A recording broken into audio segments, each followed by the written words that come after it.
Welcome to What? That Old Queen? A candid and adult take on queer life quandaries at a certain age. So please listen at your own discretion. Presented by Bernie and Tommy, the views here are purely those of the content providers and in no way reflect those of any service you may hear this program on. Now, please let your ears be upstanding for the Old Queens.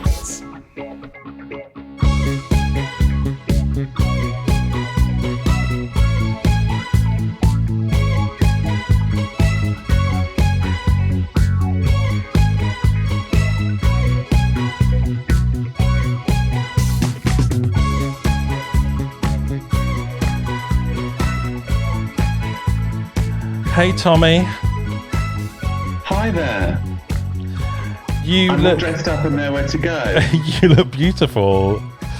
Yeah, you've got your shoulder pads on. You look like Crystal These are Carrington. my real shoulders. Good. I am wearing silk blouse, but these are my real shoulders. Are they? Yeah. Okay, I'm not sure I believe you, but My real shoulders. I think there's a little bit of padding in there. No, nothing. It's just a silk blouse. Okay, I believe you.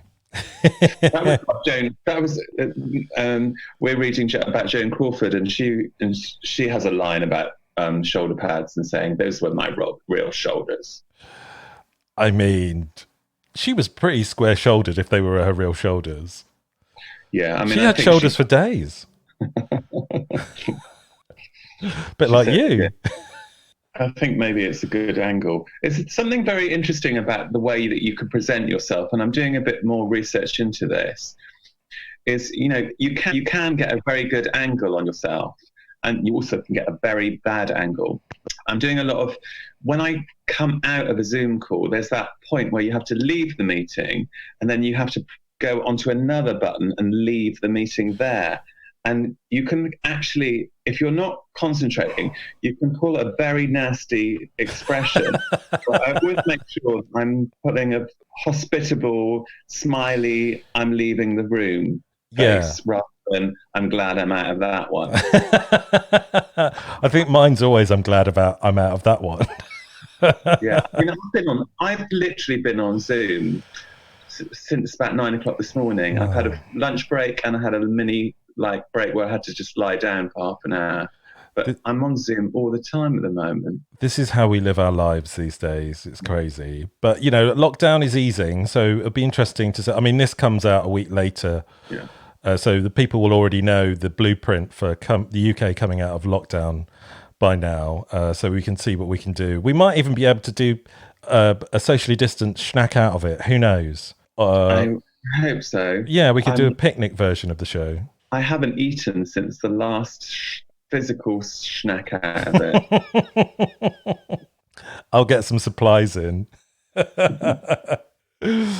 Anyway, we've got a guest coming up. We've got Matt Kai Burmaster talking to us from New York.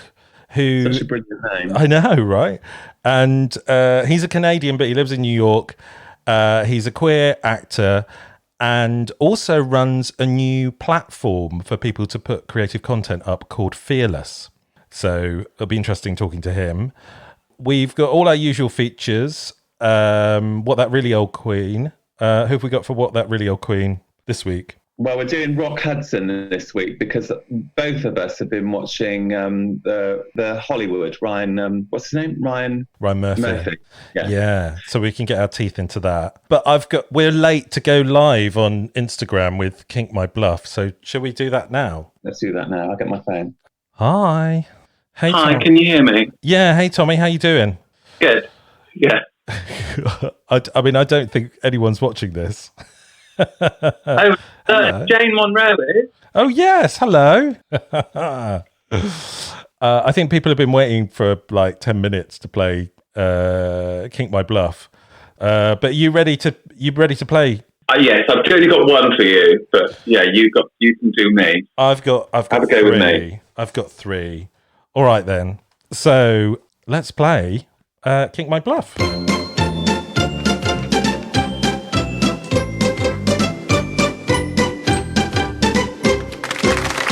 Hello, Sue. You all right?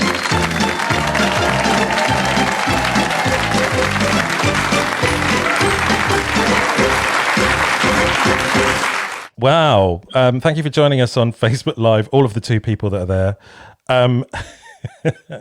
We're going to play Kink My Bluff. I'll kick it off because I've got loads for you, Tommy. So you can do, we can sandwich yours in the middle. I like being in the middle. It's the best place to be. So the first word I have for you is sacofricosis. Sacofricosis. With an S for Sierra. S at the beginning and then an F in the middle. S for Sierra, A C O, F for Freddy, RICOSIS.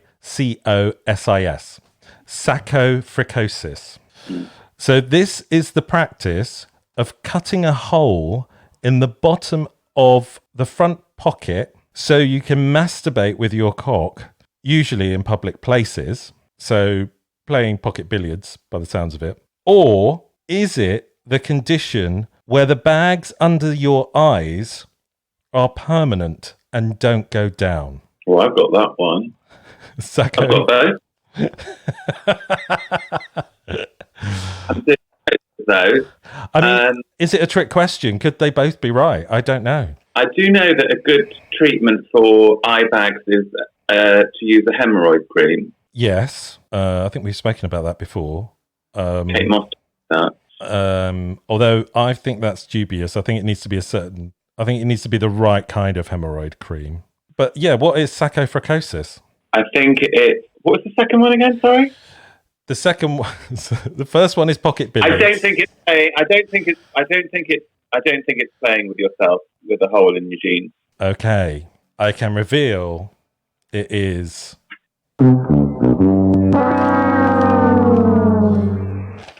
it was actually a kink.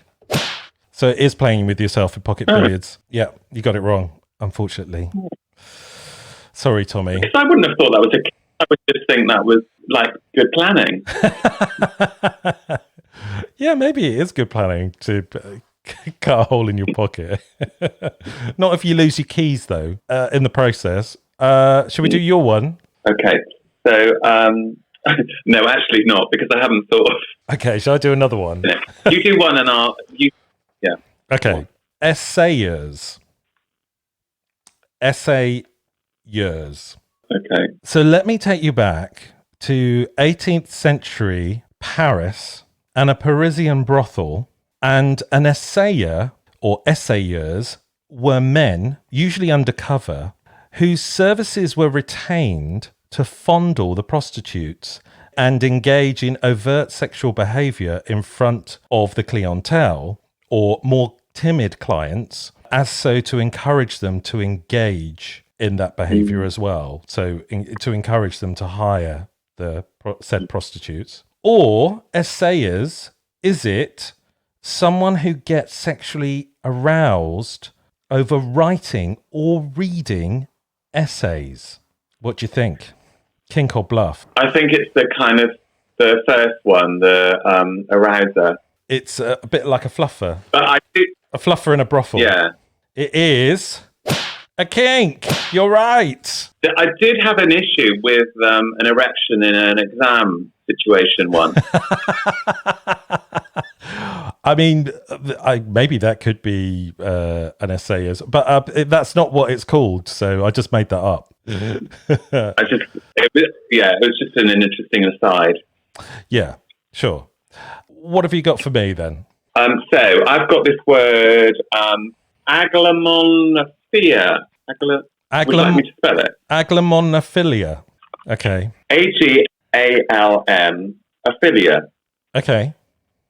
So, is it someone who collects vintage teapot in different novelty shapes? Right. Or is it a person that is sexually aroused by statues? Oh, sorry, what was the first one again? Someone that collects vintage teapot, or is it aroused by statues? And what's the name of the word again? Aglamonophilia. Aglamonophilia. Ooh. I think you're turned on by statues. It's correct. Yeah. I was very ill prepared for that one, so I just looked at my table and I saw the teapot and I thought, I'll do that. Oh, well, there's someone else that thought. Yes. Licked it so much. Oh, well, yeah. Sorry, it's not. It's a kink. Okay. Final one. You really need to get those printed in the other way round. I know. I was going to try and get that done today, but I just literally ran out of time. I mean, who knew I'd run out of time in lockdown? I know. Okay. So my final word for you is Ninon. So I'm going to take you back to that. Not Klingon. Not Klingon, Ninon. Ninon. Or Ninon. So I'm going to take you back to that Parisian brothel. Please do. Well, I feel it's your natural abode for some reason. I don't know why. And they would have lavish decor, a bit like your flat, and all sorts of fabrics. And one of the fabrics was called Ninon. So it's a type of fabric. Or is it the name given to a dummy used in the fetish where people like to dress, act, and behave like babies? So is it fabric or babies? I think fabric. You think it's fabric? I can reveal to you. Yeah, it was a bluff. So yes, it's fabric. You're right. I can't be bothered to hold those up anymore. They're backwards.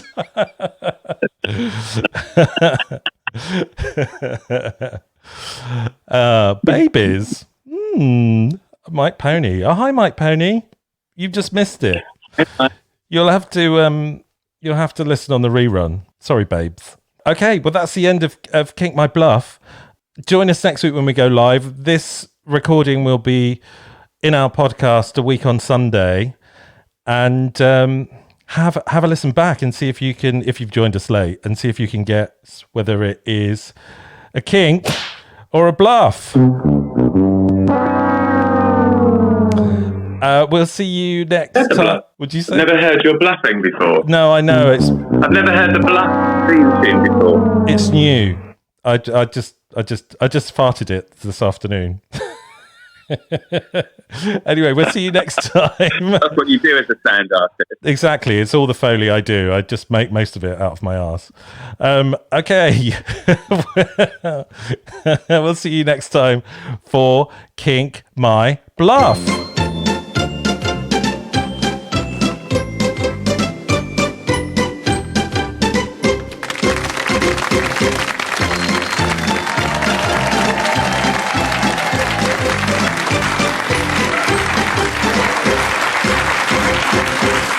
What have you been up to this week, Tommy?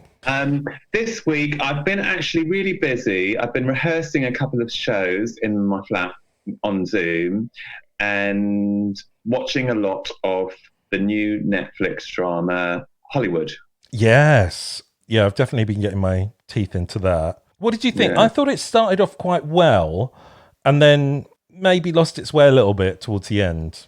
I mean, I feel the same way, really. Like, what feels really strong for me is the fact that all of the older characters are amazing, and yet the young ones I just haven't got any interest in at all. And it just feels like it became too much of a kind of vehicle to say, like, what would have happened if, like, Hollywood have had a chance to have actually kind of embraced inclusion and diversity and became less of a interesting story, really.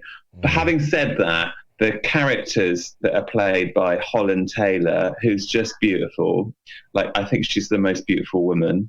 Yeah. And Patti LuPone, is that how you say her name? Patti LuPone. Yeah, I think so. I think she's just brilliant in that. And I've been listening to a couple of her interviews. Quite an interesting character. Yeah, I mean, I love the queerness of it, and I love the different take on, you know, what if Hollywood had done this back then. But I don't think it took it far enough in many respects. I would have liked to have seen how the world might have changed because of it. Do you know what I mean? And it kind of fizzled out on that. But as you say, the older characters were so interesting, and I loved being taken to Dreamland at the garage. That concept was great. I think what Ryan Murphy usually does is like really complex layering of characters, and the characters are so vivid and so real. And all of those young characters just feel so insipid. The older ones are great. I think they could have just flipped it, and we could have just, those young characters just could have been like just a slight peppering, because I wasn't interested in them. No, they were just a bit of fluff, really, weren't they? A bit like me on this podcast. But Rock Hudson was,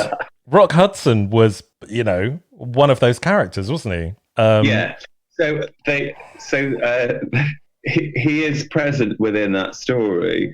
I mean, obviously quite very different to how he was in real life, because he wants to be seen as an outwardly gay man, which Rock Hudson totally never didn't. was, which kind of leads me into the next feature, What That Really Old Queen. Yeah. So I've chosen Rock Hudson. Yeah, well, great. And Rock Hudson was, for me, I don't know how you felt about him, Bernie, but I always I was never very interested in him. He was always so sort of bland as an actor, and kind of, I just really never really got on with him. I thought he was like like the poor man's Cary Grant, really, because Cary Grant is so much more enigmatic and has a lot of more depth to himself and the characters that he played. Brilliant. Yes. Whereas, I think Rock Hudson was it was all a bit veneer, and slightly unbelievable as well. And maybe that's because he was closeted. I don't know. Maybe that's why I didn't really get him. I think that comes through when I've read up about his life, really. So he was born Roy Fitzgerald and started life as a little bit of a drifter. Like, his parents were divorced, and I think he lived for a short time with his mother, then moved in with his father, who owned a vacuum business, and he became a salesperson. But apparently he did really badly as a salesperson by, going round to these housewives and showing the vacuum cleaner. But the final word that he'd say when he left the house was, "You really don't want to buy these." That's a good salesman. Yeah, he wasn't really very good at that. So, his father eventually kind of kicked him out of that business. And it seemed like that Hollywood show reflected that part of him, that he was one of those actors that did stand outside the Hollywood gates waiting to be picked. And then was eventually picked and was sort of connected with a few of those very kind of handsome men. Like, do you remember Tab Hunter? I know the name. I can't picture him. That? Well, Tab Hunter's brilliant because he ended up doing that film with Divine, where he's actually married to Divine. Obviously as a much older man and also gay as well.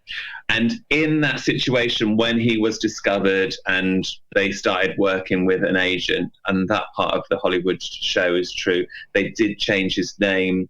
So he became Rock, which was a bird of prey, and Hudson, named after the Hudson River. And they moved him into accommodation with 3 men so that they could all go out together. So 3 men together would actually look much more. They could go out all incognito together, and nobody wouldn't kind of cause any suspicion, I suppose. Right. Because he kept most of his life and his gay experiences very closeted from the world. In 1950s, when he sort of became successful, he ended up doing a lot of romantic comedies with Doris Day. Yes, I remember a lot of those. Take Back Your Mink and Don't Eat the Daisies or something. That kind of stuff. And he was quite reluctant to do those parts because he thought that they were too risque, like Pillow Talk.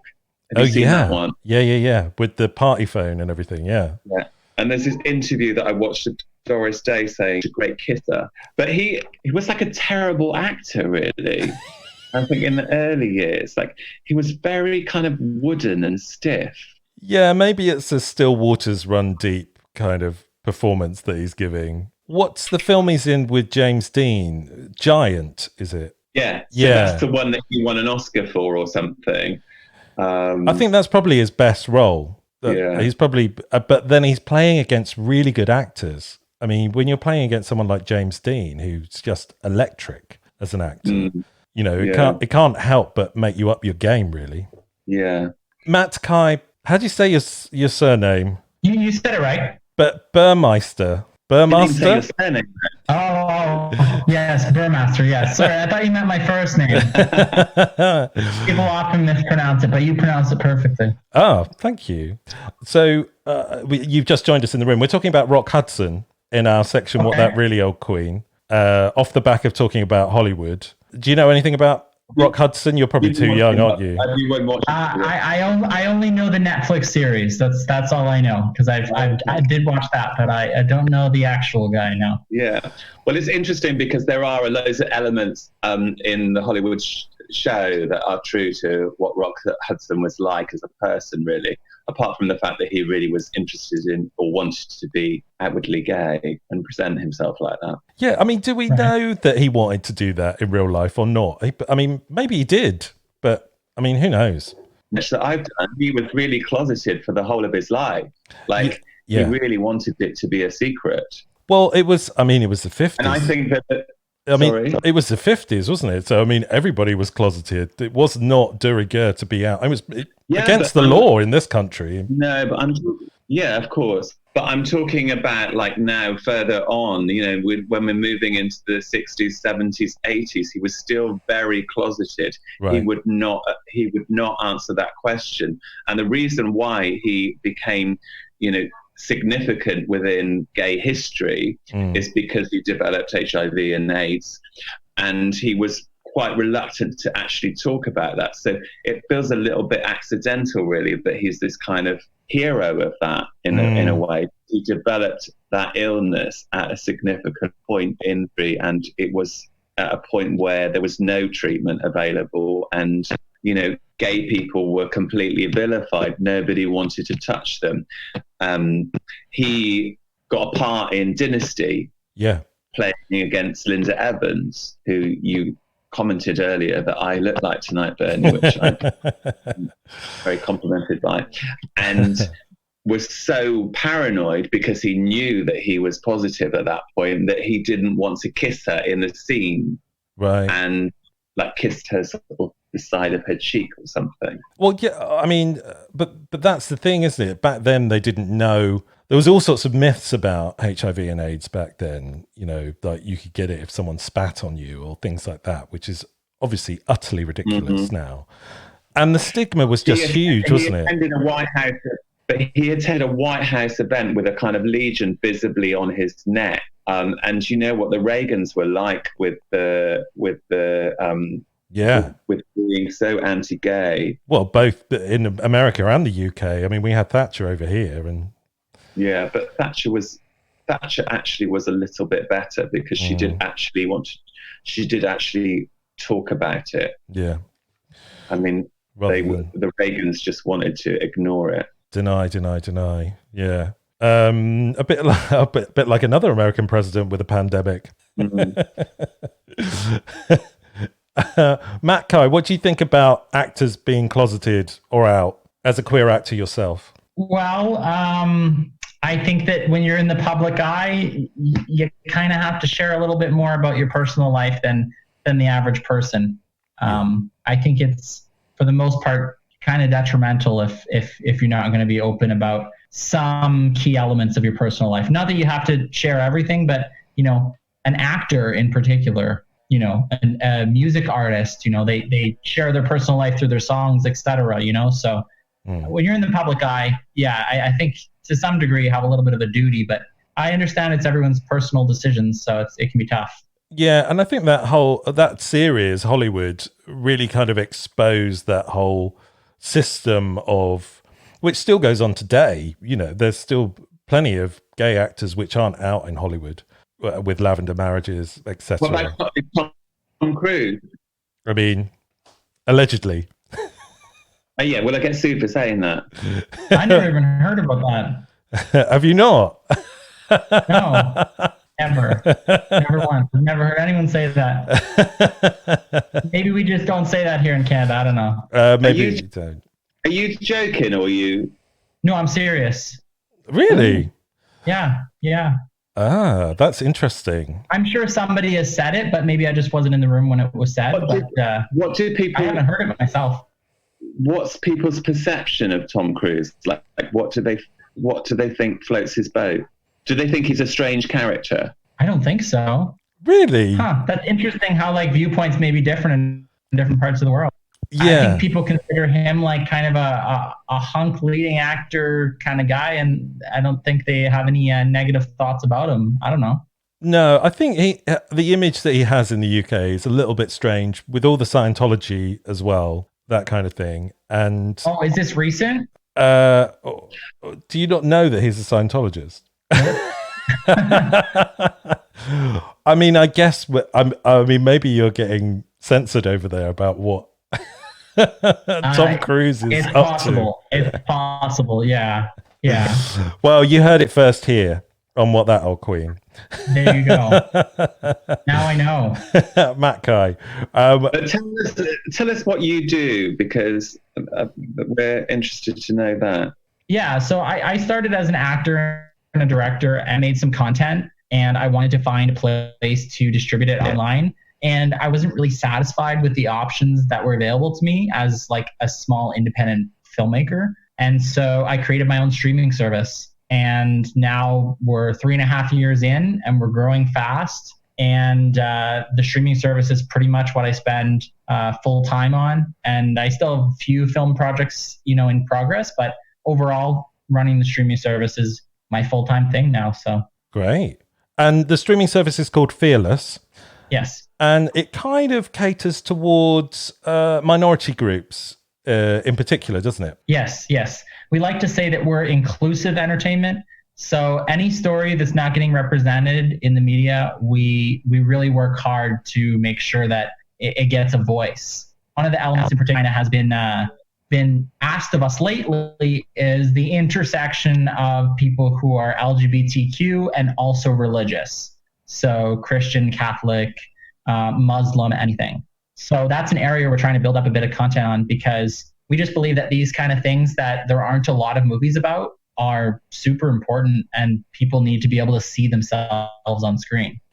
And when you put, I know from my own personal experience, when you put content up on like YouTube or stuff, you can be subject to quite a lot of, the thread that people comment on a YouTube video can actually go into some quite nasty areas. And how is yours different? Like how would you say that you've noticed any space for people to make comments and that? So when we first launched the service, there was an ability to make comments on content. We removed all comments completely from our app. It didn't add much value. It was mostly people that would either comment that they hated something or that it was disgusting, or it would be people who didn't comment anything useful. They'd comment just, maybe one emoji or something. And so we didn't feel it offered a lot of value to our members. So we removed the capability completely. And since then, it's been, more of a curated service. Do keep in mind, though, that Fearless is more like a Netflix. It's not really like a YouTube. Right. You have to pay a monthly subscription fee to watch everything on Fearless. So it's more similar to a Netflix. And I guess because it is more like Netflix and it caters for a certain type of content, if people are looking for that content, it's a good place to go. Yeah, we're really trying to kind of hit all the inclusivity angles. And part of that inclusivity is that we take content from independent filmmakers. So a lot of times an independent filmmaker will make something, and if they want to get it on a platform like Netflix or Hulu, it's very challenging. You have to jump through hoops. You have to generally have a distributor, and even then, they only work with certain distributors, etc. And they may host your content for a short period and then delist it, or only list it in a couple countries. It can be really challenging, and we're trying to mitigate that by saying, if you made a film or a series that has a great story, it doesn't matter if you spent $1 million on it or a couple thousand. If it's a good story, it's a good story, and people should watch it. Yeah, it's really difficult for creatives starting out. I mean, I made lots of micro-budget feature films in the noughties, mainly queer films. And we were lucky because we had TLA behind us. So we had a distributor. But then a few years later, I made a horror film called Dark Vision, and the whole landscape had completely changed because no one was buying DVDs anymore. Everything was on demand. And it was seen as a new kind of great white hope that you could, as an independent film producer, you could put stuff out there and you're going to make money out of it. But actually, I mean, even our micro-budget film, we still haven't recouped the money because it's on Amazon Prime and we get like 20 cents a pop or something like that. So how is your platform different from that? I wouldn't say it's different from that. The Amazon Prime of the world is sort of a place where filmmakers can upend, for the most part, as long as you adhere to Amazon's guidelines on quality and everything, it gets put up. It's as simple as that. And then you're kind of responsible for marketing your own work and getting people to see it. Sure. Because for the most part, they're not recommending all those indie titles to the average user. They're recommending, Amazon Prime originals or products from the big networks, etc., because those are the most watched content. So platforms, not quite that. We don't take everything. Ours is curated. So once again, I say, it's more similar to Netflix because, Amazon Prime takes, shall we say, everything as long as you follow their rules, whereas Netflix is highly curated. And Fearless is kind of somewhere in between. We are curated, but because we are focusing on those inclusive stories and on helping independent content get seen, than Netflix. But we're certainly not the Amazon Prime where anybody can just add content. It doesn't work that way with us. Sure. Can you tell me what your favorite big budget film, LGBTQ plus film is, and what your favorite low budget one is? Okay. Yeah. I personally really loved Love, Simon. I thought it was a great film. I think that it's the kind of film that is mainstream enough that people who are not LGBT can watch it and enjoy it. And is this the Jim Carrey one? No, it's a film that came out a couple of years ago, featuring teenagers who are, a male teenager who is coming out as gay. Okay. And, in high school, and he's writing notes to a guy in high school that they're kind of, shall we say, getting to know each other and wanting to be in a relationship with each other. But the other guy is afraid to say that he's gay. So he's in the closet. And so the film is sort of about the two discovering each other. And, it's a little bit of a cheesy rom-com in some ways, but it features elements like, the kid coming out to his parents and how the parents react, etc. And I think it just has the nice blend of being mainstream enough that the average non-LGBT viewer could watch it and enjoy it and not feel too uncomfortable that they didn't really understand it. It has a lot of universal themes that everyone can kind of understand. So I think they did a great job with that. And what about your low budget? There's a film on Fearless called Is It Just? It's a gay film that was made about 10 years ago. And I'm quite impressed that people are still watching it today. It's still quite good. It's a much more campy film. And it features sort of a comedy of errors, mistaken identity type of a plot about, what's better, brains or beauty. So the idea is, two guys are vying after the same guy. One of them is very intelligent and the other one is, shall we say, an Adonis body type that, may be highly desirable to some or to most. They win. Well, you want me to give away the ending of the movie? Watch it, because that's the end of the movie. That's what you got to find out. Can okay. Matt Kai, can you say the name of the movie again? Because you completely cut out when you said the name. Oh, sure. Absolutely. It's called Is It Just Me? Is It Just Me? Okay, great. Yeah, so it's available on Fearless. It's a 10-year-old movie, so it's kind of cool that people are still liking it and checking it out. Great. I'm gonna watch it. So where can people get Fearless? Because it's available in the UK now as well, isn't it? It's not just America and Canada. As of April 1st, so very new in the UK. Amazing. We started with the US and Canada, which is where we've been up until now. And then on April 1st, we added the UK and Ireland, Australia, New Zealand, and South Africa into the mix. So as of right now, you can download it on iOS and Android. You can just search Fearless Movies and it comes right up. It's a green thunderbolt icon. And we're going to be launching on more platforms very soon. So we're going to have a web version and versions for your Apple TV and Roku and that sort of thing coming in the near future. Great. Matt, Kai, thank you so much for being with us today. We're going to take a short break now. But yeah, check out Fearless and all the content on there. And we'll be back after this.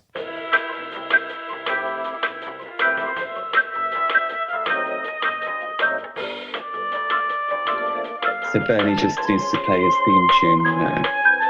Okay.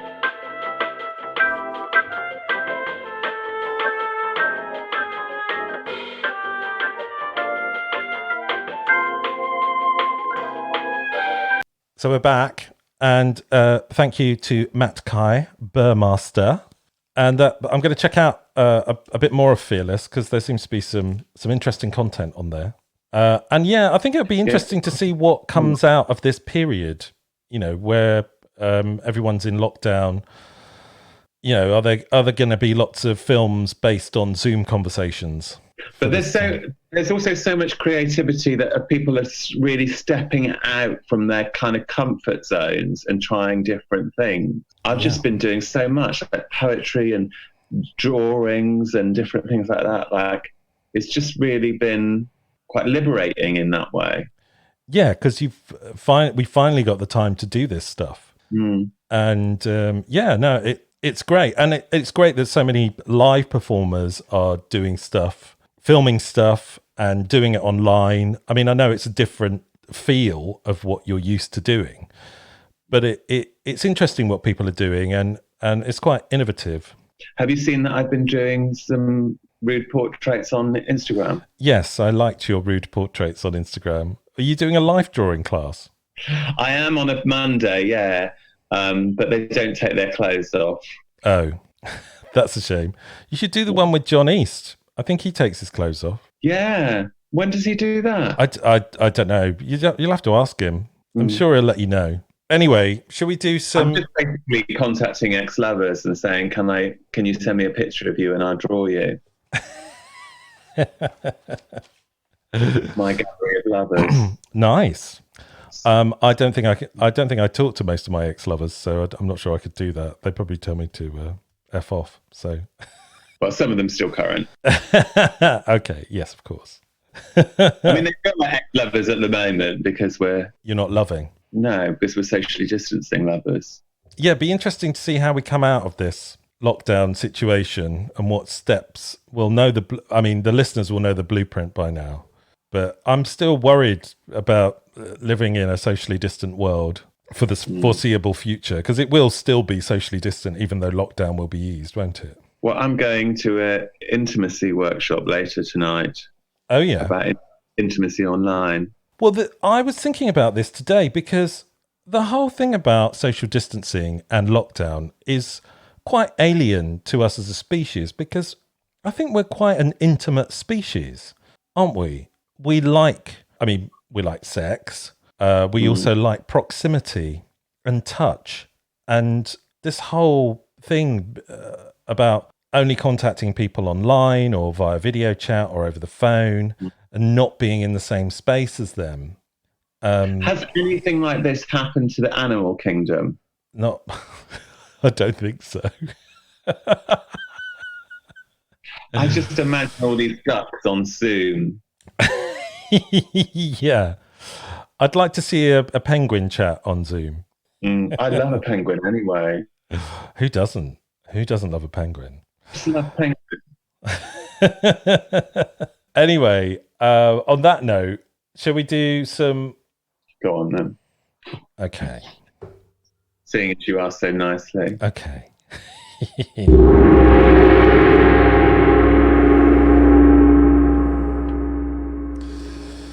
Right, so we've got a couple of longish ones and some short ones.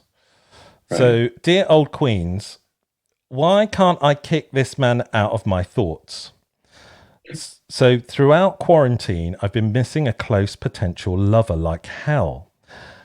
And it was to the point where I'd immediately wake up and start thinking about him. I've tried to fall back and distance myself from texting him every day, but it doesn't do anything but make it worse. I had a talk earlier with him about where we stand, whether we're just fuck buddies or it's a potential long-term relationship, and he doesn't know, or if there's an equilibrium. So I look at this as a sign that maybe it's best if we don't be friends at all. I have strong feelings for him, and from what he's told me, he does too, but is afraid of taking the jump to start a relationship with me. I think I'm better off moving on. What do you guys think? I would say it's quite hard to move on at the moment in the current situation that we're in, because what does moving on look like? Doesn't really, you can't move. We're still in the same place. I do find, like, I get absolutely fixated with different people. And then I can just wake up miraculously and they've just dissolved from my head. Like, they're just no longer important to me. Don't know if I'm unusual in that, but I can get completely like, can I just get away with like messaging them again? Or is it just like awful? Yes, I took myself into a reason like, yeah, I think it's fine to message them again. I will. And I just become probably a bit too much, but then I become completely unbothered by them in the space of a day. So right. I would just like, I would say to this person, don't make any rash decisions. Yeah. I think that's only human to just be obsessed with someone for a bit, especially if you fancy them. And I think because of lockdown, you're not going to get to know that person that well, are you? To know whether something's going to, flourish into a relationship or more of a friendship or friends with benefits situation. What I didn't understand was whether he was saying he's asked him and he doesn't know. This partner, he doesn't know he doesn't know what he thinks or, yeah. Well, no, I think he's asked him and he doesn't know if he just wants to be friends or not, or whether he wants to commit to a relationship. But I think that's fine at this point, isn't it? I don't think you can... I don't think you can say either way at the moment if in the situation that we're in, because there's no way of getting to know someone that intimately. So I would say hold out, but maybe don't put all your eggs in one basket. No. I think it's such a weird time, because I think everything is magnified in this time as well, isn't it? Because we're spending a lot of time on our own and not with different sorts of people. So the smallest little thing can be magnified into a massive issue, whereas ordinarily it wouldn't, because we'd have so many other stimulus in our life that it wouldn't matter that much. Yes, and I think that he could probably get into a situation where he is just thinking about him and texting him all the time because there's nothing else to do. Yeah. So I would say it's a weird time. I don't think you can trust your feelings at this point. So, but if you really like this guy, then keep your options open and keep that connection going. Shall we move on to the next one? Yes. Okay. Dear old Queens, how do you try, in inverted commas, and open a relationship? Lately, I've been feeling like my boyfriend and I, of the past 5 years, should open our relationship. The issue is I'm a jealous type. I don't want to think about my boyfriend with anyone else. Although it's coming up more because of him, I would also like to try. How do I get over the jealousy, and how do we make it work? I know everyone's different, but some advice on this would be really great. Smiley face. So the issue is like he's a three-way, but he's too jealous of the other one. I think that they're in a relationship with each other, and they both would like to open it up, but one of them feels like he's going to get jealous. The writer of the letter. Sorry?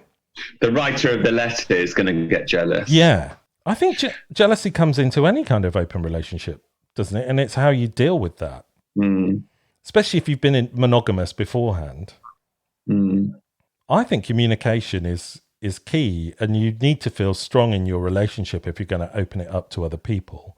Yeah, I would say I don't feel that qualified to answer this question because I've actually never been in that situation. I've been in three-way relationships, but I've always been the person that comes in rather than the person that's opened up to, rather than the person that's opening it up. Yeah. Did you think either of those in the partnerships that you were in a three-way relationship with, did you think they got jealous in any kind of way? No, I didn't get didn't get a sense of that. I got a sense that that maybe someone was wanting it a bit more than the other person, but there wasn't really a. I actually would be interesting to know the person's age, because I think that jealousy does fade with age. I don't know if you agree with this. Yeah. I think I remember feeling very jealous when I was younger, and it's not really an emotion that flashes through me these days, or envy. I'm less of that kind of person. I think if I really, really like someone or love them, I think there's a potential for me to be jealous there. But I think a way of opening it up is, maybe have a threesome first, and then, try. I just think you have to. There's loads of books on this subject that you can read with people that are in open relationships and things like that. And I just think communication is key. As long as that relationship is strong and you're telling each other that you love them, and you put some ground rules in, then I think you're going to cover yourself for that jealousy. There's lots of polyamory content around. But this is slightly different, isn't it? Because they still want to be a unit, the two. Yeah, but they want to have sex with other people, which I know loads of gay couples and straight couples that do that, and they seem to navigate it quite well. What about being able to have sex with who you want as long as you don't tell the other person? Well, that could be an issue, whereas I think I'd want to know. I don't know. I guess it's down to the individual. I mean, some couples, it kind of spices up their sex life because one of them goes off and has sex with somebody else, and they come back and tell the partner what they've done, and that instigates their sex. My friend is like that, and he really likes, he likes to hear about the other one having sex. Yeah. So yeah, I think there's lots of ways you can navigate this, and maybe looking at some of that polyamorous content out there and how to be polyamorous, and just finding out a route which is best for you. But I think communication and being strong in the alpha relationship, let's call it, is the key to that, I think. Again, not that I've ever really been in one of those relationships myself, but I've read a lot of books about it. Anyway, I've got a couple of more questions for us. Dear old queens, would you consider cosmetic procedures to minimize the aging process? I have a few friends that have had Botox done, and I'm fine with aging. There is something sexy about a man with wrinkles. I'm more concerned with remaining healthy, but I'd be interested to get your take on it. So what do you think? Didn't you do a performance piece about Botox? Yeah, and I have Botox. I have it. I have it in my forehead. Right. Which, I mean, you can't really see it on Zoom, but I just have a very deep line in between my eyebrows. And it's not really like necessarily an aging thing. It's more just like that I look angry and cross all the time. So I do have, Botox. Not at the moment, but I would say just do it really gradually, don't, and you don't have to, No, I think there's, I think there's a lot of pressure in the gay world to look pretty and young. But equally, I think guys look great when they get older as well, especially if you're keeping yourself fit and healthy. I think older guys look amazing. So, but there is this pressure to stay young and be young, and it's also fed through from mainstream media and even kind of straight media, isn't it? That everyone needs to be young and beautiful. But there's a lot. I think it comes from different places. There's also a lot of negative responses to people saying, "Oh yeah, I do have a bit of Botox," or whatever it is, you know, like I think that can be viewed quite harshly.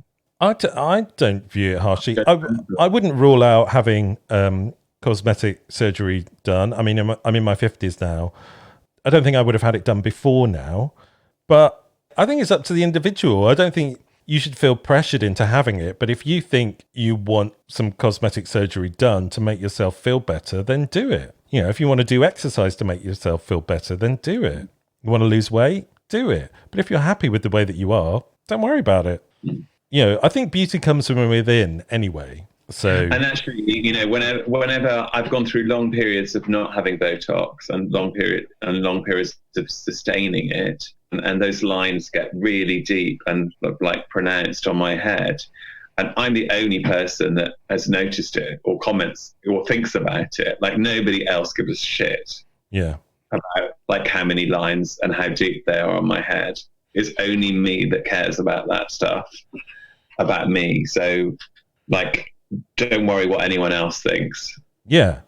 I think you do whatever you need to do to make you feel good about yourself, because that's the main thing. This is another kind of almost an image thing, almost an image question. So, dear old queens, I need some manscaping advice. So, I've been seeing a lot of Manscaped ads, and they're making me realize how little I know about beard/manscape care.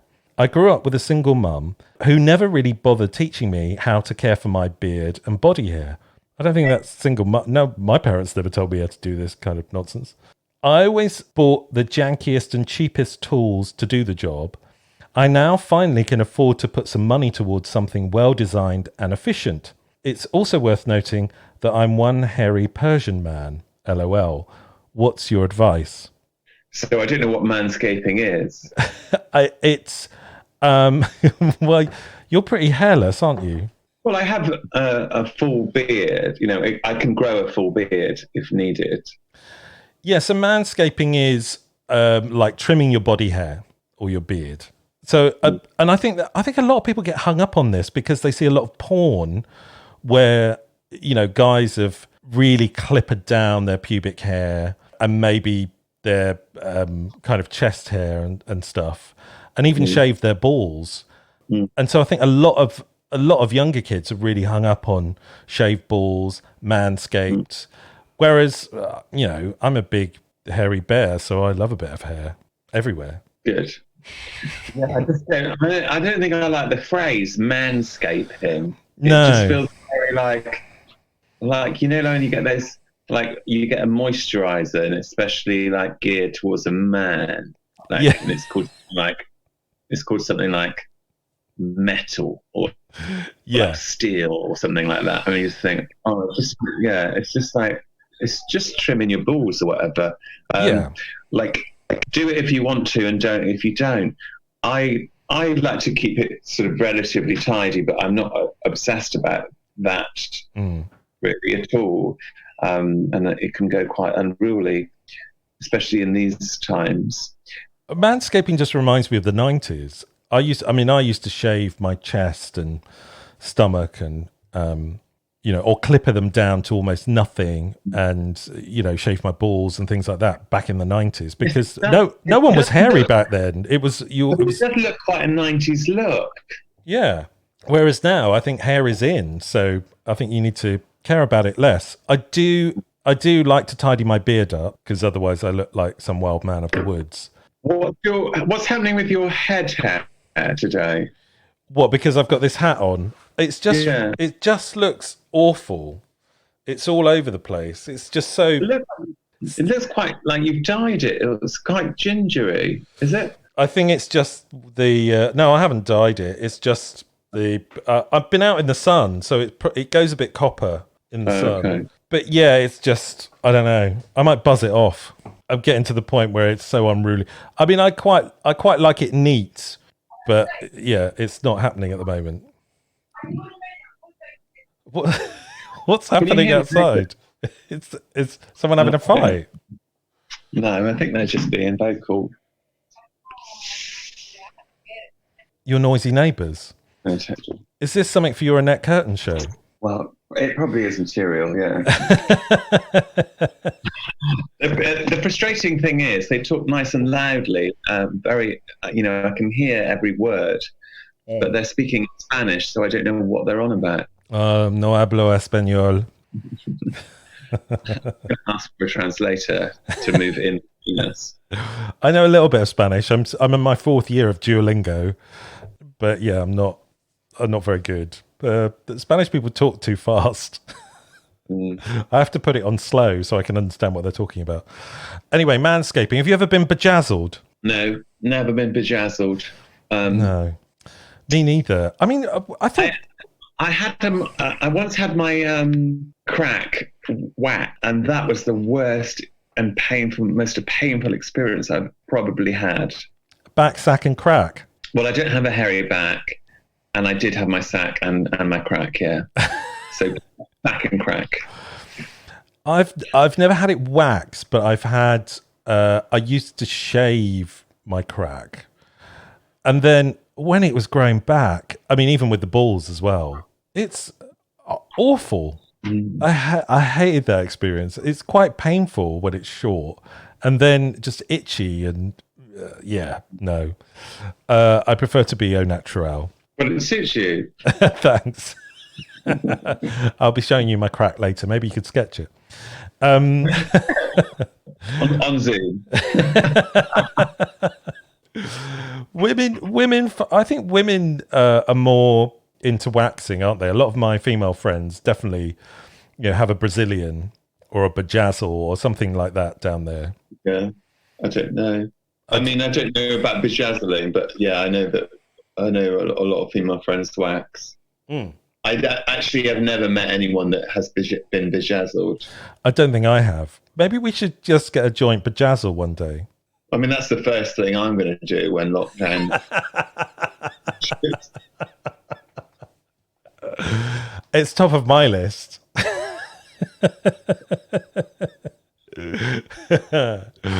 Okay. Well, on that note, maybe it's time for us to end the show.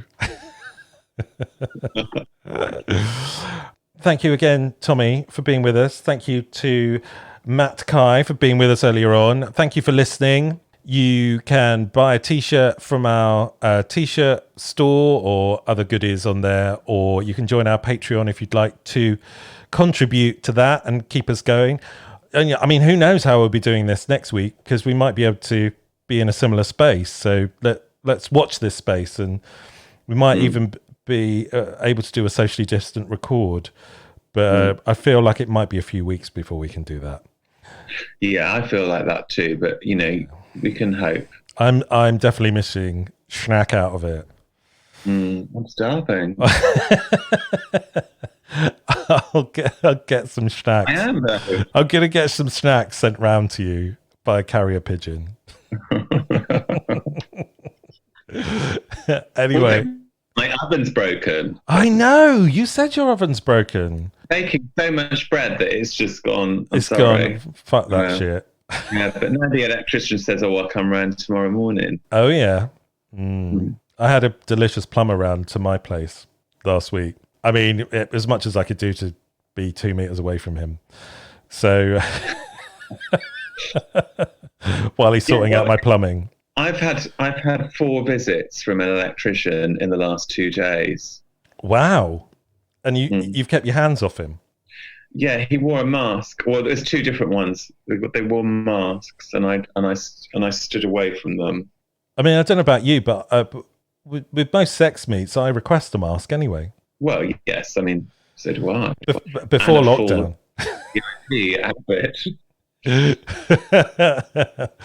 Anyway, before the Workman's Guild. Surgical gloves.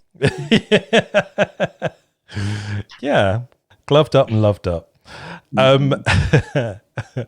Okay, right. Well, we come to the end of our show, Tommy. Before we get into trouble, any more trouble than we've already got into in this episode, we've got the Scientologists. Scientologists are coming down on us. The TUC will be coming down on us. I mean, who else is going to go down on us? It's lucky we've only got 18 listeners. I know. Actually, I think it's 16 now. Anyway, thank you again. Say goodbye, Tommy. Goodbye, Tommy. Yes. Goodbye. We will see you next time on What That Old Queen.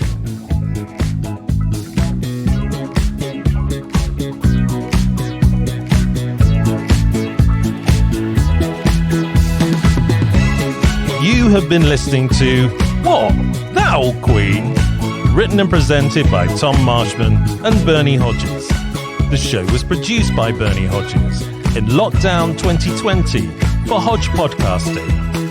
If you'd like to sponsor a show, or you'd just like to be a guest, or you have a question for the Old Queens, you can email on hello@thatoldqueen.com or find us on Facebook, Instagram, or Twitter.